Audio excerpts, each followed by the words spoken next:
Well, this is it. This is wave rock, ancient rock. Wow. Around to carve this out. Wow, that's pretty ancient. Look at it. Oh my god. Oh. Like frozen wave, isn't it?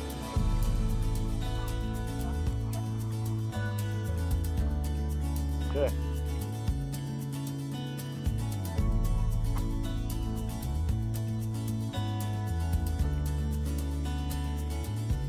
It really does feel like a frozen wave. Unnerving.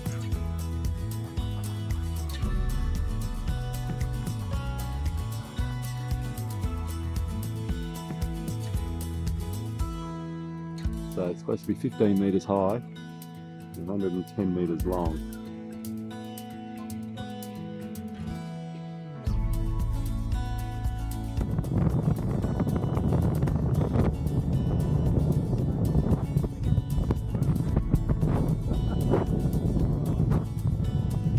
Probably wasn't in the brochure.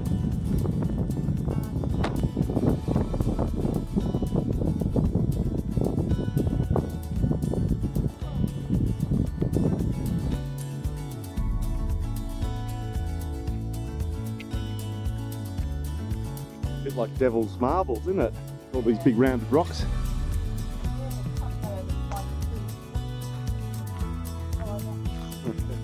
Taphony they call it. Windows in the rocks.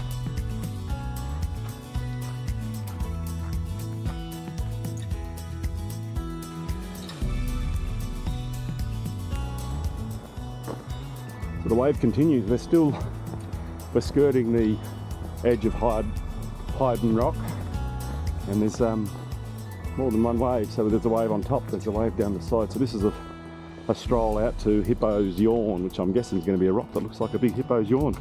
Just out of guess.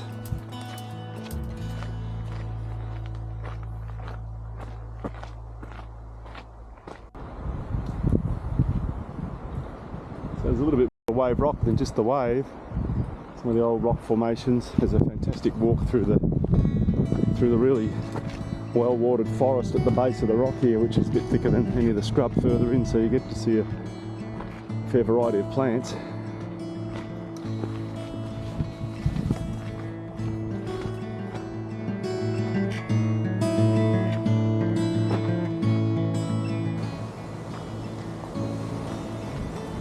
I reckon that'd be it, Hippo's Rock. Looks like the mouth of a hippo. Could be the mouth of a whale shark or a whale.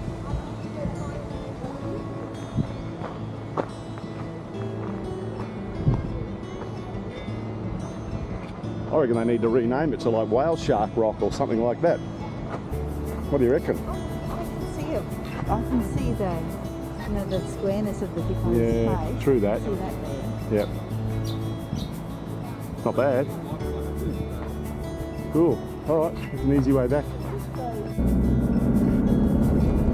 Okay, so we're making our way to the northeast. So we're heading sort of towards the highway that goes out to Coolgardie from Hyden, and we're coming up to a road called the Emu Fence Road, so I'm guessing it must follow alongside the Emu Fence.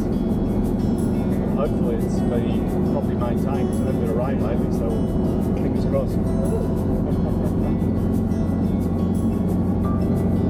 we're looking for a camp for the night. There's some free camps along this road, so let's see what we get. This is where it turns to gravel. It's gravel here, yeah. This is the Emu Fence Road.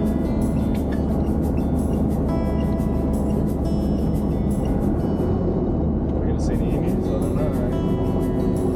No, they're on that side of the fence. Where's the fence? I don't know if it's going to be corrugated or smooth or slippery. Might have to adjust the tyre pressure if it's a bit corrugated. Right, so there we go. First gravel track first significant gravel track for a bit. Alright, this is our camp for the night. It's a gravel pit. They actually call it the gravel pit on the app.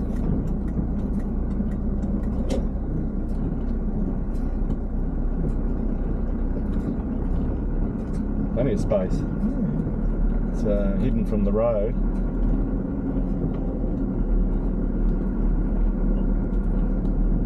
Oh yeah, this place is huge, so we want to get somewhere out of the wind, don't we? Yeah, so probably... Oh, so this is a campsite. Right up that far in, there's big sand dunes, I think. Big gravel dunes. We'll go and have a look up there, eh? We're down in that corner there. Oh yeah. Alright, well this is a typical gravel pit campsite. Common everywhere throughout remote Australia. But this one was in Wiki Camps as a free campsite. So again, we got it all to ourselves. Pretty good. Okay, so we're pretty remote here. No signal at all.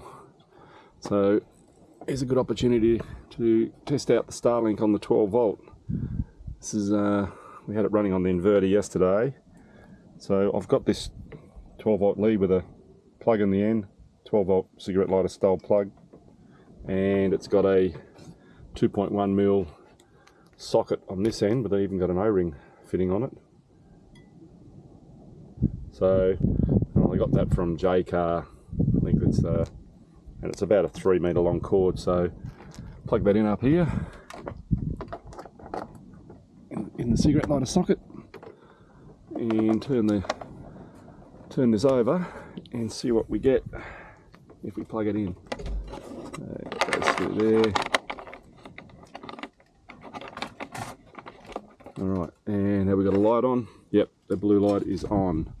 So let's set it up and see if we get a signal. So generally I'm finding here that the Starlink wants to be facing south or southeast. So I'm going to guess that that is probably southeast there. And so there it is, Starlink hooked up to the 12 volt. I'll fire up the app and see what we get. Well, straight away I'm getting turned it on. It connected straight up to the Wi-Fi on the, actually built into that aerial is the actual Wi-Fi router, so there's no other connectors. Very simple, and it's optimizing connection now. So it's looking for satellites as we speak. So it'll get a laser signal on it when it's finally found a satellite, and then you just have to orientate it a little bit according to the app. Here we go. What's it doing? Let's have a good think about it. It is blowing here. We are getting strong winds coming from the southwest. So we've got the truck set up as a bit of a windbreak. Anyway, I'll get this running and I'll keep recording. Right.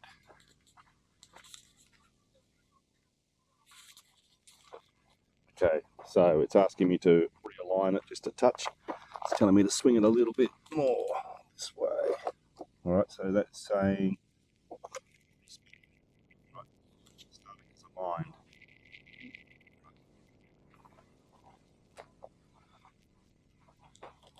See what we get.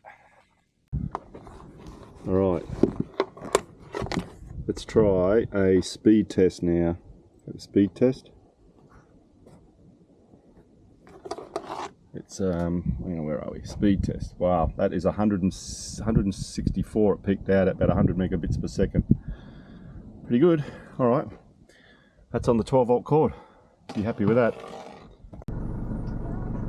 Okay, starting another day. Chaz is just getting the back tidied up, ready to travel. We're just going to go and get some water and do a dump. We're in Coolgardie, and we're going to have a look around. We're going to go to the tourist bay and see if we can find out what the story is with the Goldfields tour we want to do. We want to travel up through all the towns to the north of here and have a look, see what there is to see, and make sure we don't miss anything. What's in Coolgardie anyway? We got here yesterday and I haven't left the truck. Yeah, well, it's blowing outside. It's blowing about 25 knots and it is freezing. So yeah, we did spend a fair few hours in the truck yesterday afternoon. All right, let's have a look around.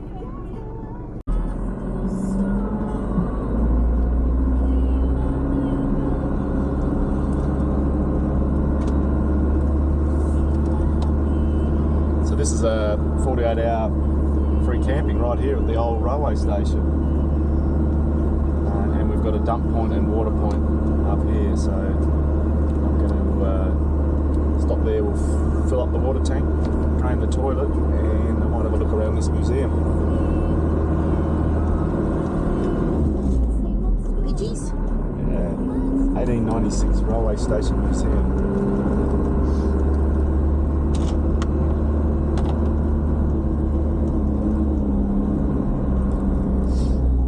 Here's our water, there's our dump.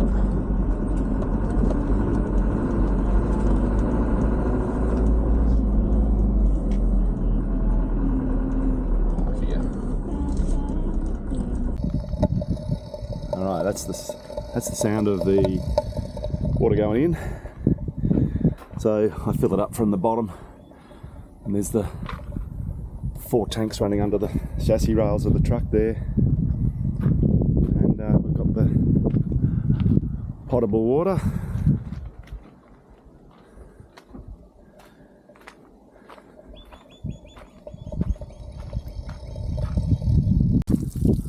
Alright, there she is. She's full. Alright, let's go and have a look at the museum.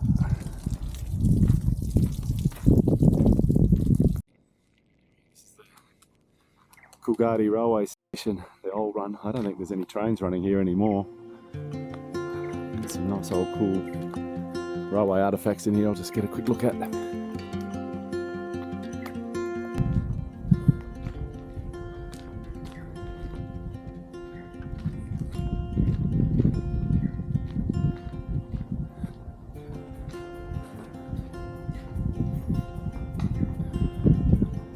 That's all boarded up.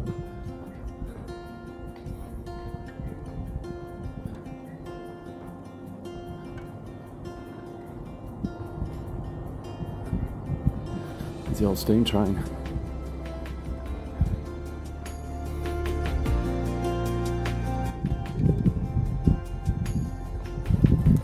Looks like she might even be a runner. Not far off it anyway.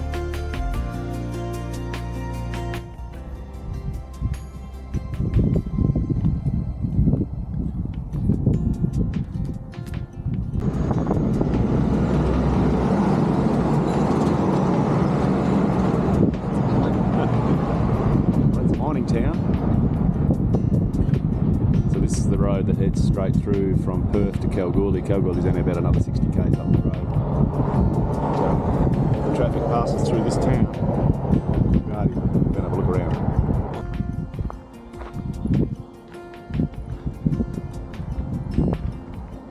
Well, old gold mining town would be complete without the mandatory central open area with all the old equipment.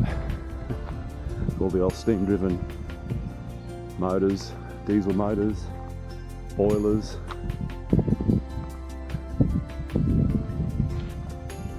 Pretty interesting.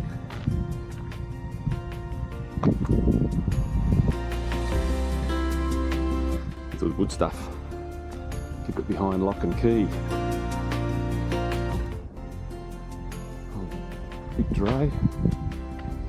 Look at these old cars. Is that old Ford of some sort, maybe? I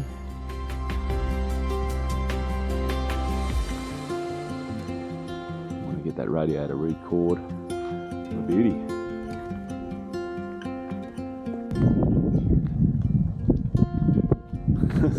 You need to take a water bottle with you across the street. Look how bloody wide it is. Is that the widest street? Alright.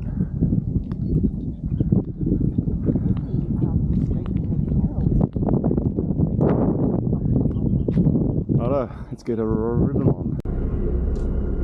It's a long one. Yeah, it's got like containers and freight. Must be going all the way over the eastern states.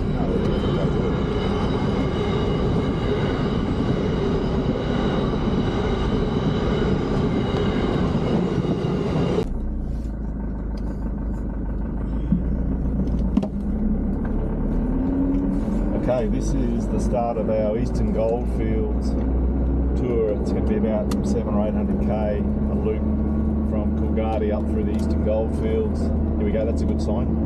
Open door vehicles. Lovely.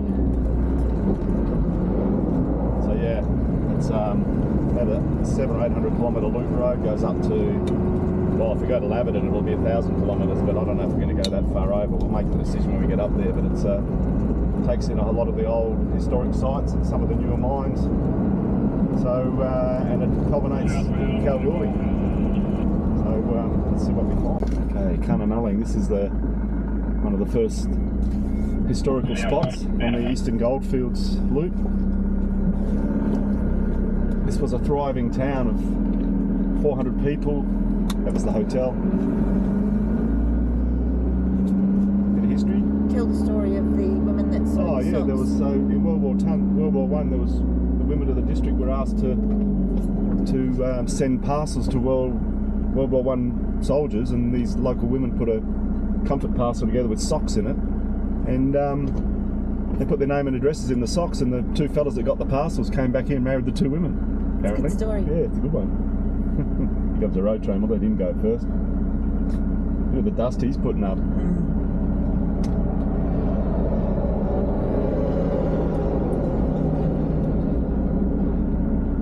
Let him get ahead of us. What is he? He's got all the ore in the back. Might be carrying some gold. Maybe we I'd could say a little bit of rob gold him. in there. It's the right button. Historic town site tour. This is a town site. There's nothing here. So typical Goldfields, it says historic town site, but there's absolutely zilch here. Being disassembled over the years. Build another town somewhere else. Wherever the gold is.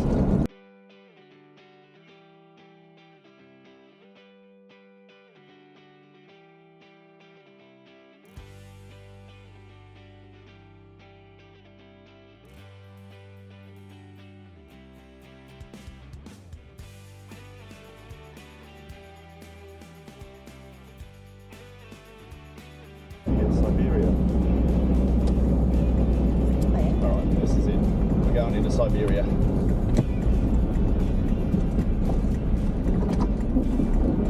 don't know what's here. Oh, there's a graveyard. This is it. Oh, look at those graves. Yeah, alright, I'm going to go and have a look. There's names there. Alright. Poorly unprepared men set off to find their fortunes, however water was in short supply. So people were just dying, men dead and dying, and horses lining the roads. Wow. So it did much to draw public attention to the water shortage. So they had enough, didn't carry enough water. Crikey. So this graveyard has been looked after by the graveyards, what do they call themselves? Wow, they've actually, prospect age 71, died of heart failure 1923. Suicide by cyanide, age 27. Asthma, age 66. Age 60, heart disease. 45, natural causes. Murdered by spearing. Wow, age 40. 1895, age 19, James McCormick, died of fever, first burial at Siberia. Wow, okay. So this place has been monitored by Outback Graves. They're the mob that have restored all the graves. So I think suicide was a real thing back in the 1920s. Here's John. He died in 1920. His child is at the end grave there, 1902, 3 hours old. Yeah. Yeah. Siberia, 1893. Pretty harsh bit of country.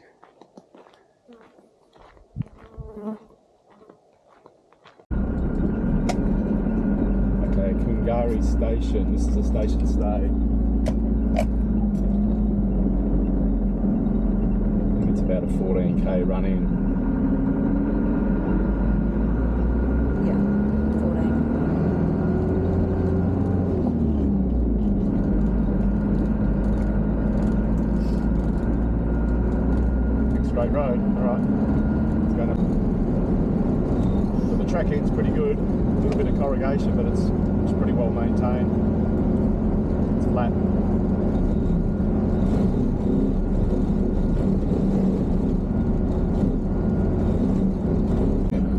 I think back there, but look. This looks like a good spot right here.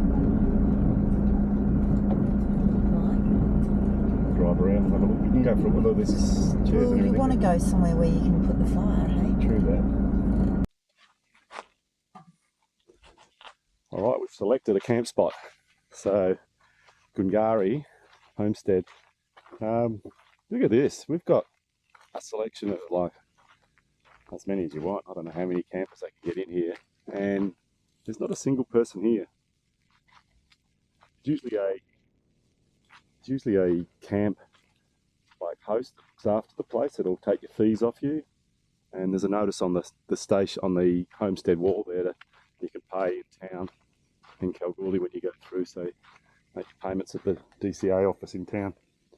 But yeah, we've selected this spot. We've got a fire pit and we're hoping to be able to see some wildlife. There's some open grassed areas over here, so I'm thinking we saw some kangaroos as we came in, so we're hoping that we'll get some kangaroo action in the evening. Beautiful spot. I'll get the drone up later.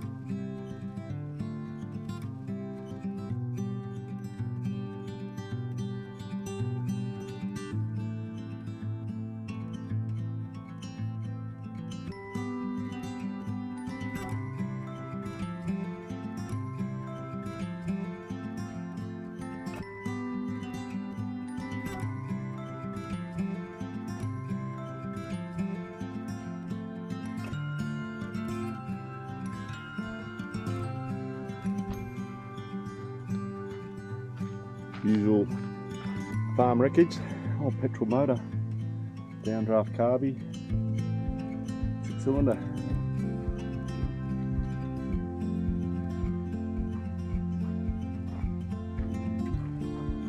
What was it? What sort of car? What was it? Yeah, I don't know. That bonnet might be like some sort of a English car. Yeah, I think she's a bit beyond repair, this one. It's still got an engine in there though.